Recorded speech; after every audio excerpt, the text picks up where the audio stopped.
ফি খালকিস সামাওয়াতি ওয়াল আরদ। 2 নাম্বার মুমিনের পয়েন্ট হলো, মুমিনের গুণ হলো, মুমিনের সর্বদা আল্লাহর সৃষ্টি নিয়ে গবেষণা করে। জুড়ে বলেন, কার সৃষ্টি নিয়ে? চিন্তা করে আল্লাহ আসমান কেমনে বানাইলেন, আল্লাহ জমিনটা কেমনে বানায় দিলেন, এগুলা বস্তু নিয়ে গড় ফিকির করে, চিন্তা করে। যারা প্রকৃত মুমিন, এই মাইক কেমনে বানাইলো এগুলা নিয়ে চিন্তা করার টাইম আসেনি। এই মোবাইল কেমনে বানাইলো এটা নিয়ে চিন্তা করার টাইম আসেনি। মুসলমান ইমানদার গভীর মনোযোগ দিয়ে শুনেন, আল্লাহর নবী বলেন, যদি কোনো মানুষ আল্লাহর সৃষ্টি নিয়া, মানুষের বানানো বস্তু নিয়া না, আল্লাহর সৃষ্টি নিয়া আধা মিনিট যদি আল্লাহর সৃষ্টি নিয়ে গবেষণা করে, চিন্তার মধ্যে পড়ে যায় যে আল্লাহ আপনি আসমানটা কেমনে বানাইলেন, জমিনটা কেমনে বানাইলেন, এই চিন্তা নিয়া আধা মিনিট যদি চিন্তায় পড়ে থাকে, আল্লাহর নবী বলে ওই বান্দার জীবনের সমস্ত সগীরা গুনাহগুলো মাফ হয়ে যায়। তো জোরে কন্না সুবহানাল্লাহ। তাহলে আল্লাহর 2 নাম্বার হুকুম হলো ওয়ায়াতাফাক্কারুনা, গৌর ফিকির করা, চিন্তা করা। চিন্তা কি নিয়ে করব? আল্লাহর সৃষ্টি নিয়ে করব। মোবাইল নিয়ে করব না, মাইক নিয়ে করব না, বাড়ি নিয়ে করব না, গাড়ি নিয়ে করব না, জমি নিয়ে করব না। এ মুসলমান, এক কথা বুঝাইতে গেলে মানুষের সৃষ্টি নিয়ে গবেষণা করা যাবে না, আল্লাহ রাব্বুল আলামিনের সৃষ্টি নিয়ে গবেষণা করার দরকার আছে না নাই? এই যে কথাটা বললাম, যদি আর 1-2 মিনিট চলে যায় আল্লাহর সৃষ্টি দেখায়, তাহলে মনে হয় আপনারা কষ্ট হবে। জোরে বলেন, আপনারা কষ্ট হবে না? যেরকম অবস্থা দেখতেছি মনে হয় খারাপ লাগতেছে নাকি? অসুবিধা হইতেছে আপনারা? বিশ্বাস করেন, আমি চাইতেছি যাতে আপনার জন্য কিছু একটা রাইখা যাইতে পারি। আল্লাহ যদি জিজ্ঞাসা করে কি বলছিলি, ইলম কালাম তো নাই, তারপরে কি দিছিলি, যদি আল্লাহ রাব্বুল আলামিন বলে কি বলবো, এই জন্য কিছু একটা চাইতেছি যাতে দিতে পারি। আপনারা নেওয়ার জন্য, আমলের জন্য প্রস্তুত আছেন না? বলেন ইনশাআল্লাহ, বলেন ইনশাআল্লাহ। মুসলমান ইমানদার, যদি আরো 1-2 মিনিট আল্লাহর সৃষ্টি দেখাইতে গিয়া সময় নষ্ট হয়ে যায়, আপনারা আসলেই তো কষ্ট হবে না? আল্লাহ রাব্বুল আলামিন কোরআনুল কারীমের মধ্যে আল্লাহর সৃষ্টি নিয়ে বলতেছে, এই যে আপনারা বসে রইলেন, এটারে জমিন বলে কি বলে না? জোরে বলেন। আল্লাহ রাব্বুল আলামিন জমিন নিয়েও বললেন, আসমানের কথা বললাম, আসমান নিয়েও বললেন।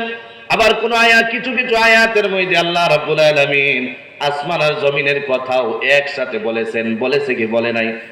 আল্লাহ রাব্বুল আলামিন বলেন, আলাম নাজালিল আরদা মিহাদা। আল্লাহ কোরআনুল কারীমের মধ্যে জমিন নিয়ে বলতেছে, আবার একসাথে আসমান আর জমিন নিয়েও বলতেছে। আল্লাহ বলেন, আল্লাযী জাআলা লাকুমুল আরদা ফিরাশা ওয়াস সামাআ বিনাআ। চিৎকার দিয়া বলা যাবে কি সুবহানাল্লাহ? আল্লাহর সৃষ্টি কেমন সৃষ্টি? আল্লাহ রাব্বুল আলামিন বলে, আমি কি তোমাদের জন্য জমিন বানায়া দেই নাই? আর এই জমিনটা আমি কেমনে বানাইলাম? আল্লাহর সৃষ্টির কথাটা বলতেছি যাতে আপনার ঈমান মজবুত হয়, চিন্তা করতে সহজ হয়, এই জন্য দেখায়া দিতেছি।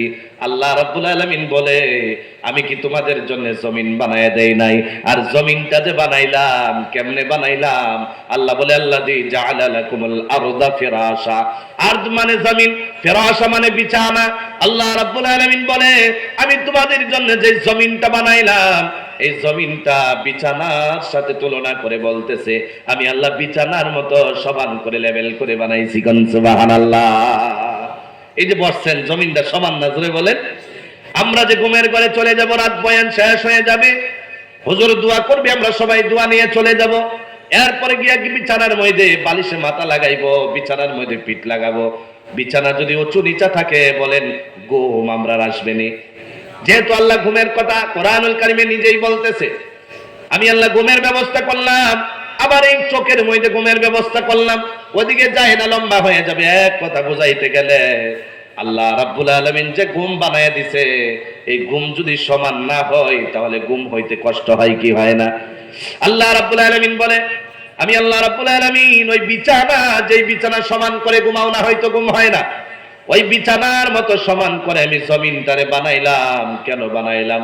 এই জমিনটা আমি এই জন্য বানাইলাম সমান করে, যাতে আমি আল্লাহ বৃষ্টি আসমান থেকে যখন দিয়ে দেব, এই জমিনের মধ্যে বৃষ্টিগুলা জানি সহজে আটকানো যায়। সুবহানাল্লাহ বলেন। এগুলা বস্তু নিয়ে চিন্তা করার দরকার আছে না নাই?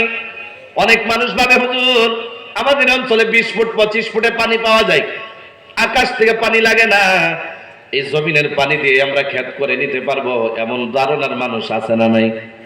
এখন আমি আপনাদের কাছে প্রশ্ন করি, 20 ফুট 25 ফুট 30 ফুট 50 ফুট নিচের দিকে সেলু লাগাই আপনি করে নিলেন, যদি আল্লাহ রাব্বুল আলামিন আকাশ থেকে পানি না দেয়, এই পানি যদি আকাশ থেকে না আসে, জমিনে পানি যদি না পড়ে, 1 বছর যদি পানি না দেয়, এই জমিনের পানি নিচে যাবে কি যাবে না? জমিনের পানি নিচে চলে যাবে, আরেক বছর পানি দিবে না, আরো নিচে চলে যাবে, আরেক বছর পানি দিবে না, জমিনটা শুকায়া যাবে। জমিন যখন শুকায়া যাবে, জমিনে পানি থাকবে না। এখন আপনারা বলেন, আপনারা ঘাস খাওয়ান গরুকে, বকরিকে ঘাস খাওয়ান মুসলমান, জমিন যদি শুকায়া যায়, তাহলে জমিনের মধ্যে ঘাস নামে বস্তু হবে না? জোরে বলেন, জমিনে ঘাস নামে বস্তু হবে না। ঘাস যদি না হয়, বকরি বাঁচানো সম্ভব না, গরু বাঁচানো সম্ভব না। আরে মুসলমানের এক কথা বোঝাইতে গেলে, এই যে আমাদের চোখের সম্মুখে অনেক গাছ দেখা যায়, যেটা দিয়ে আমরা অক্সিজেনের টার্মস আছে না নাই? জোরে বলেন, যদি জমিনে পানি না থাকে গাছও মারা যাবে। গাছ যদি মারা যায়, আমাদের অক্সিজেনের প্রবলেম হয়ে যাবে। আর অক্সিজেনের যখন প্রবলেম হয়ে যায়, এই দুনিয়া থেকে চিরবিদায় হবে কি হবে না? অক্সিজেনের প্রবলেম হলে চিরবিদায় হয়ে যাবে। কিন্তু একটা কথা লক্ষ্য করছেন কোনদিন? এই জায়গার মধ্যে যারা 50 প্লাস করছেন মানুষ, হাত একবার উঠায় দেখায় দেন। 50 বছর বেশি হয়েছে, কারা কারা হাত দেখান তো দেখি, কারা কারা 50 এর বেশি হয়েছে? দি মাশাআল্লাহ, অনেকে হয়েছে নাকি? মাশাআল্লাহ, নামান 20 এর উপরে কার কার হয়েছে দেখি তো, হাত উঠায় দেখান তো। আরে অনেক মানুষ নাকি? আচ্ছা নামান। আমি একটা কথা বুঝাইতেছি, যেহেতু আমি বললাম ওয়াতাফাক্কারুন, আল্লাহ বলেছে গর ফিকির করো, চিন্তা করো। এটা কার হুকুম জুড়ে বলেন? আল্লাহর হুকুম। এই জন্য বলতেছি, এই যে অক্সিজেনের কথা বললাম, অক্সিজেন না পাইলে মানুষ মারা যাবে, বাঁচবে না।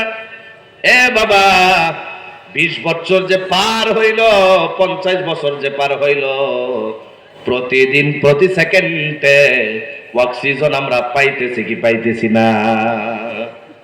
কথাটা আপনার মনে আছে নাকি? প্রতিদিন অক্সিজেন পাইতেছি, প্রতিদিন আল্লাহ দিয়া দেয়। এ বান্দা সারা দিন গুনায় লিপ্ত হয়ে গেল, আল্লাহর হুকুম আদায় করলা না রে বান্দা, একবারও মনে করলা না। এই যে সুন্দর চেহারা বানাইলো, সুন্দর চেহারা নিয়ে আপনি তাকওয়া দেখান, বাহাদুরি দেখান। আপনার আল্লাহ 10 বিঘা জমি আছে, মেহেদি পাট্টা, এই জমি নিয়ে বাহাদুরি দেখাইলেন। এ মুসলমান, আমরা ঘর নিয়ে, গাড়ি নিয়ে, সব কিছু নিয়ে বাহাদুরি দেখাইলাম। একটা কথা বুঝেন, যদি আধা মিনিট 1 মিনিটের জন্য অক্সিজেন বন্ধ হয়ে যায়, এই পৃথিবীর কোন সম্পদ কোনো কাজে আসবে না, কোনো কাজে আসবে না। আমি এটা এই জন্য বলতেছি, আমার আপনার অক্সিজেন যদি স্টক হয়ে যায়, বন্ধ হয়ে যায়, যদি হসপিটালে নার্সিং এ শুয়াইয়া দেওয়া হয়, আইসিইউর মধ্যে ঢুকাইয়া দিবে, মুখের মধ্যে অক্সিজেন লাগাইয়া দিবে, অক্সিজেন লাগানোর পর অক্সিজেনের ব্যবস্থা করবে আল্লাহ রাব্বুল আলামিন। যে অক্সিজেন দেয় আর দুনিয়াওয়ালা ডাক্তারে যে অক্সিজেন দেয়, ভালো করে শুনেন, দুনিয়াওয়ালা ডাক্তারের অক্সিজেন ফ্রি পাওয়া যায়নি। জোরে বলেন, আওয়াজটা জোরে দেন না। দুনিয়াওয়ালা ডাক্তারের অক্সিজেন ফ্রি পাওয়া যায় না। নার্সিং এ শুয়ে রইলেন, 24 ঘন্টার ভিতরে হয়তো 12, 13, 15 হাজার টাকা নিয়ে নিবে। এভাবে যদি আপনি 1 মাস থাকেন, 2 মাস থাকেন, 5 মাস থাকেন, তাহলে এই জমি জামা যা আছে বলেন সবকিছু থাকবে নি? কিছুই থাকে না। আমি এটা বলার মকসুদ হলো, মুসলমান, আল্লাহ রাব্বুল আলামিন দেখেন, জমিও দিয়া দিছে, টাকাও দিয়া দিছে, ব্যাংক ব্যালেন্স দিয়া দিছে, অর্থ সম্পদ সব দিয়া দিছে, সুন্দর করেও বানায় দিছে। সব কিছু দেওয়ার পর বিনা পয়সায় অক্সিজেন দিছে কি দেয় নাই? বিনা পয়সায় 60 বছর দিছে না? মুসলমান ইমানদার বিনা পয়সায় পায়া একবারও আলহামদুলিল্লাহ বলছিনি কোনোদিন? যা কিছুর শুকর আদায় করলাম। প্রতিদিন যে অক্সিজেন পাই, বুকে হাত দিয়ে বলতে পারবেন না যে অক্সিজেনের জন্য একটা বারের জন্য আলহামদুলিল্লাহ বলছিনি? জোরে বলেন। কেউ বলে নাই, হয়তো 1-2 জনে বলছেন, যারা নাকি আল্লাহর বস্তু নিয়ে গবেষণা করেন, হয়তো তারা বলেছেন, অন্য কেউ বলে না। মুসলমান, এক কথা বুঝাইতে গেলে, অক্সিজেন যদি বন্ধ হয়ে যায়, দুনিয়া বেকার হয়ে যায় কি যায় না? দুনিয়া বেকার হয়ে যাবে। আর মালাকুল মউত যখন সামনে দাঁড়াইবে, মুসলমান, দুনিয়ার মধ্যে থাকতে গেলে ঘুষ চলে কি চলে না? জোরে কই না, চলে না? চলে না? যে কোনো হালতের মধ্যে, যে কোনো অবস্থার মধ্যে, যে কোনো কাজের মধ্যে বলি, আমি এদিকে বলি না, কোনো জায়গা মেনশন করে বলি না, একটা কথাই বলি, ঘুষ নামে বস্তুটা সমাজে আছে না নাই? একটা উল্টা পুল্টা হয়ে গেল, মাপ ধরে দিয়ে দিলেন 10,000, শেষ, মিপটে গেল। চাকরি লাগে কিছু একটা করে দিলেন। বিভিন্ন ধরনের বস্তু আছে, এগুলা করলে টেবিলের নিচে দিয়া দিলে হয় কি হয় না? আমি এটা কেন বলতেছি রে ভাই, মালাকুল মাউত আজরাইল যখন সামনে দাঁড়াইবে, 10 বিঘা জমি যদি আপনার থাকে, বাড়ি থাকে, ঘর থাকে, সব থাকে, আজরাইল রে বলেন, আজরাইল, এই আজরাইল ভাই, অনেক দিন হয়ে গেল তুমি আমার সাথে দেখা করো নাই, 60 বছর চলে গেল, এত লেট করে তুমি আসছো, 70 বছর হয়ে গেল, এত লেট করে তুমি আসছো, আমার জমিও লাগে না, সম্পদও লাগে না, বাড়ি গাড়ি কিছুই লাগে না, আমারে 10 মিনিট না 10টা সেকেন্ডের জন্য সময় দিয়া দাও, আমি তোমারে সব সম্পদ গুলা মন্ডল অফিসে গিয়া লেখা দিব। এখন বলেন টাইম পাওয়া যাইবনি? আরে জোরে কন্যা পাওয়া যাইবনি? সব কিছু লেখা দিয়েছেন, তেও পাইতেন না? আরে জমিন 10 বিঘা দেয়ালছেন তো, পাইতেন না? পাইতেন না? সবচাইতে দামি গাড়িটা দেয়া লাইছেন তো আজরাইল, পাইতেন না? আরে সবচাইতে বড় নিজের স্বপ্নের গড়টাই দিয়ে দিয়েছেন, তারপরে পাইতেন না? আরে কি কয়, এই বিশ্বাস আমরা আসেনি? আসলেই আছে, আসলেই। যদি এই বিশ্বাস আছে, মসজিদে আজান হইলে 2 জন আর 3 জন, অসুবিধা আছে না নাই? যদি এই বিশ্বাস আছে, মসজিদে আজান হইলে 2 জন আর 3 জন ছাড়া আর মানুষ দেখা যায় না, তাহলে এখানে বলি এই কথাটা সত্য, কিন্তু এখান থেকে বের হয়ে যাওয়া মাত্র এটার মনে থাকে না। বিশ্বাস করেন, মালাকুল মউত যখন হাজির হবে, পৃথিবীর কোনো কিছুই কাজে লাগবে না, সব সাইরা চির বিদায় হয়ে যাওয়া লাগবে। আরেকটা মজার ব্যাপার হইল, কবরে যে আমরা যাব, সবচাইতে বড় বড় আলমারি, শোকেস ঘরের ভিতরে আছে না নাই? আরো জোরে বলেন, আছে না নাই?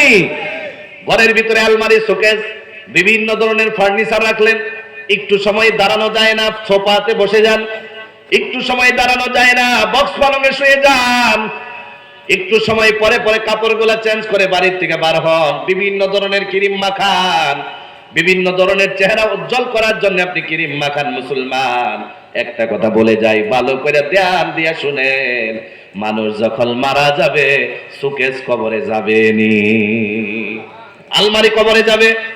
এই যে বিয়ার মধ্যে সবচাইতে দামি দামি শাড়িগুলা মহিলা মানুষ পরিধান করে, সবচাইতে দামি দামি কোট আর প্যান্ট গুলা যে মুসলমান পরিধান করে, এটা কেন বললাম? মহিলারা আজকের ডেটে বিয়ে খায়, বোরকা পরে খায় না। আজকের ডেটে মুসলমানেরা বিয়ে যায়, পাঞ্জাবি টুপি লাগাই না, অফিসারের মতো দেখা লাগে, আর অফিসারের বউরে তো অফিসারের মতোই দেখা লাগবে, নাকি বলেন? এই জন্য আমি দেখলাম নিজের চোখে যেগুলা বস্তু দেখি এগুলাই বলি। শাড়ি পিন্দা মুসলমান ইমানদার অনেক সুন্দর সুন্দর মেখলা চাদর বার হয়েছে, কি হয় নাই? এগুলা পরিধান কইরা একদিক দিয়া পেট দেখা যায়, আর একদিক দিয়া পিঠ দেখা যায়, কি যায় না? এগুলা পরিধান করাইয়া স্বামী সুট বাবু হইয়া নিজের স্ত্রীরে নিজেই বিয়া বাড়িতে নিয়ে যায়। কেন এভাবে নেই জানেননি?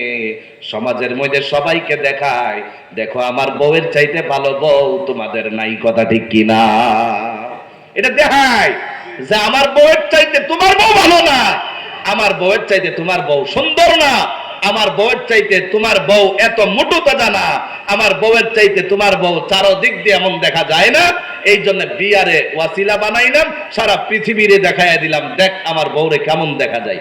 বিশ্বাস করেন, 1 দিন নিছ, 2 দিন নিছ, 3 দিন নিছ, 4 দিন নিছ, পেট আর ফিট দেখতে দেখতে 2 জনের মা ফলাইয়া যায় কি যায় না? জোরে বলেন, যায় কি যায় না? মনে খারাপ পাইতাছেন আপনারা নাকি? আর যদি আপনি আপনার বিবিরে বোরকার ভিতরে নিতেন, এক তো আপনি বিয়ার বাড়িতে যাবেন, কেন নিয়ে যাবেন? 1 নাম্বার প্রশ্ন হলো, আপনি বিয়া খাবেন, ঘরেও খাওয়া যায়, বিয়া বাড়িতে খাইলেও পেট ভরবে, এখানেও পেট ভরবে। আপনার বিবিরে সেখানে নিয়ে গেলেন, এখন ভাববেন আমার কপালের রিজিক ছিল সেখানে খাওয়ার জন্য। আছে না? আছে না? জোরে বলেন। তাহলে আজান শুনলে মসজিদেও নামাজ আছে না নাই? সেখানে গেলেন না, সেখানে কেন গেলেন? হ্যাঁ মুসলমান, এভাবে দুনিয়ার বাস্তব কিছু প্রশ্ন আছে না নাই? হ্যাঁ মুসলমান, আমি কথা লম্বা করতে চাই না। আপনার বিবিরে নিয়ে গেছেন, পর্দা অবস্থায় নিয়ে যান, পর্দারত অবস্থার মধ্যে নিজ দায়িত্ব খাওয়াইয়া নিয়ে এসে যান। এই কথা এইগুলা কথা হুজুরেরা বলবে, তারপরে একটু চান্স পাইলাম। হ্যাঁ মুসলমান ইমানদার, এক কথা বুঝাইতে গেলে, বোরকা পরে যদি নিয়ে যাইতেন, আপনার বিবিরে কেউ দেখতে পারতো নি, আপনার বিবির চেহারা কত সুন্দর কেউ দেখতে পারতো না। আর আপনার বিবিরে যদি না দেখতো তাহলে চোখগুলা পাকাইতো না, আর চোখ যদি না পাকাইতো টেলিফোন নাম্বার পাওয়া যাইতো না, আর টেলিফোন নাম্বার যদি না পাইতো আপনার বিবি অন্যরে বিবি হয়তো নিজরে বলেন, হয়তো না, হয়তো না। এক কথা বুঝাইতে গেলে হয়তো না। আজকের বাস্তব দুনিয়াতে দুই তিনটা কাজ এমন আছে, মুসলমান যদি আজকেও এই কাজগুলার থেকে এই কাজগুলা চির বিদায় দিতে পারে, আদা শরীয়ত জীবিত হয়ে যাবে। সুবহানাল্লাহ বলেন। এক নাম্বার কাজ হলো আজকের ডেটে, মানে লম্বা হইতেছে নাকি, আজকের ডেটে সবচাইতে বড় নোকসানের কাজ হলো বিয়া বাড়িতে ডিজে বাজা। আসলে নাই জোরে বলেন। আপনি মুসলমান দাবি দিলেন, আপনার নামের পিছনে আলী, আপনার নামের পিছনে হোসেন, আপনার নামের পিছনে রহমান, আপনার নামের প্রথমে মোহাম্মদ, কিন্তু আপনার ঘরের মধ্যে ডিজে বাজে কি বাজে না? আপনার ঘরে যদি ডিজে বাজে মোহাম্মদ আর আলী আর হোসেন দিয়া মুসলমান পরিচয় দেওয়া যাবে নি? জোরে বলেন। মুসলমান পরিচয় দেওয়া যাবে না। বাবাজি, ডিজে দিয়াই গুনাহ শুরু হয়ে যায়। বিয়া বাড়িতে কেমনে হয়? বাবি আর দেওরে নাচানাচি গানের সাথে আছে না নাই? কথা কয় না, কয় না, না কইলে কিবা কম কয়, আছে না, আছে না? মুসলমান ইমানদার ডিজে বাজা শুরু হয়ে গেল, আপনার বাড়িতে বাবি আর দেওরে নাচানাচি শুরু।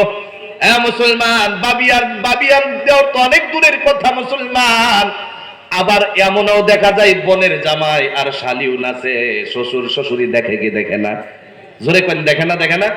এখন মনে মনে ভাবে যদি মেয়ের একটা ডাক দেয় তাহলে বড় মেয়ের সুখ শেষ। আছে না, আছে না? এই ধারণার মুসলমান আজকের ডেটেও আছে না নাই? বাবাজি, বড় বোনের সুখ দিতে গিয়া ছোট বোনকে নিয়া বোনের জামাই নাচানাচি করে, একদিন বড় বোন জায়গাতেই থাকে কিন্তু ছোট বোন নিয়ে পালায়া যায়। আছে না নাই? এগুলা কারণেই হয় মুসলমান নিয়ে ডিজে বাজাইলো আর বোনের জামাই আর শালি নাচানাচি করে। এটা তো জুয়ানের কুটা, জুয়ানের কুটা বাদ দিয়ে দেন। অনেক বিয়ার মধ্যে দেখা যায় বড় দাদি আর নাতি নাচে কিনা? কয় না, কয় না। অনেক জায়গায় দেখা যায় বুড়ো দাদি আর নাতি নাচে, আবার দেখা যায় মুসলমান নানি আর নাতি নাচে। এমন পাওয়া যায় কি যায় না? কোরআনের হুকুম হলো যেমন মায়ের সাথে নাচা যায় না, এমন নানির সাথেও নাচতে পারবে না। যেমন মায়ের সাথে নাচা যায় না, দাদির সাথেও নাচা যাবে না। এটা হলো আল্লাহর হুকুম। জোরে বলেন, কার হুকুম? মুসলমান ইমানদার গভীর মনোযোগ দিয়ে শুনেন বাবাজি, জীবনে আর এখানে আসতে পারি কিনা আজকে কিছু একটা কথা যখন জবানে আসছে দিয়া যায়। এক কথা বুঝাইতে গেলে ডিজে যার ঘরে আসে, যে বিয়াতে আসে, এই বিয়াটা ইহুদির বিয়া হয় না, মুসলমানের বিয়া হয়। এই বিয়াটা কার বিয়া হয়? আমাদের অঞ্চলে কানুন আছে। কানুন বলেন কি কানুন? যেই বাড়ির মধ্যে ডিজে বাজাবে মুসলমান, ওই ঘরের মধ্যে সমাজী হুজুর যাবে না। আপনারা পারবেন নি? আপনারা পারবেন এই অঞ্চলে? যেই বাড়ির মধ্যে ডিজে বাজবো এই বাড়িতে সমাজী হুজুর যাইতো না, দাওয়াত খাওয়ার লেগে, বিয়া পড়াইবার লেগে যাইতো না। এই কানুন বানাইতে পারবেন নি আপনারা? আমাদের অঞ্চলের কানুন হলো যেই ঘরে মুসলমান বাড়িতে ডিজে বাজবে কোনো মানা নেই, ডিজে বাজাইতে পারেন। আপনার ঘরে সমাজী মানুষ যাবে না, আপনার ঘরে মুরব্বি যাবে না, আপনার ঘরে হুজুর যাবে না।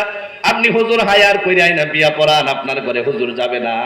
যদি ভুল হয়ে গেছে, ভুলের মাপ যদি চান, একটা রাস্তা আছে কানুন বানানো। ওই রাস্তাটা হলো সবার সামনে মেয়ের বাবা বিয়ার দিনে 7 বার কানো ধরে বওয়া লাগবে।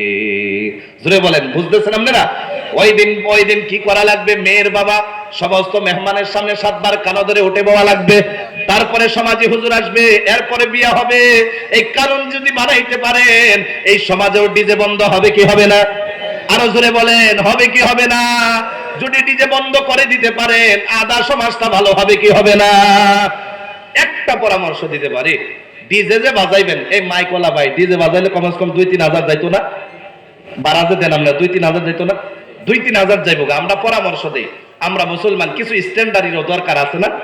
আরে জীবন ভর তো আমরা এইভাবেই চললাম, কিছু স্ট্যান্ডার্ডের দরকার আছে না? মুসলমান ইমানদার, যে 3,000 টাকা দিয়ে আপনি ডিজে কিনা ছেলেরে আর বাড়ির মানুষে দিয়ে নাচাবেন, অন্তত একটা দিনের জন্য এই 3,000 টাকার কাজে লাগাইবেন, বেফলে যাইতে দিয়েন না। আয়রন পানি না খাওয়াইয়া বিয়া বাড়ির সব মানুষে বোতলের পানি, কিনা পানি খাওয়াইবেন। পারবেন আপনি না? মুসলমান ইমানদার পারবেন? পারবেন? এই কথা কয় না, হক কথা হয়ে গেছে নাকি? মুসলমান দরকার আছে না নাই? আরো জোরে বলেন, দরকার আছে না নাই? মুসলমান, এগুলা যদি আপনি পারেন, সমাজটা ভালো হয়ে যাবে। আর সমাজ যদি ভালো হয়, ছেলে মেয়ে ভালো হয়ে যাবে। আর ছেলে মেয়ে যদি ভালো হয়ে যায়, ওই ছেলে মেয়ের ঘর থেকে যে সন্তান আসবে, আজকের ডেটে মুফতি সাহেবের মতো আসবে কি আসবে না? জোরে বলেন কথা ঠিক কিনা? তাহলে ডিজে বন্ধ করতে পারবেন? এখন তো মনে মনে ভাববেন এত ক্ষমতার মানুষও আছে ডিজে আনে, কওয়ার মতো সাহস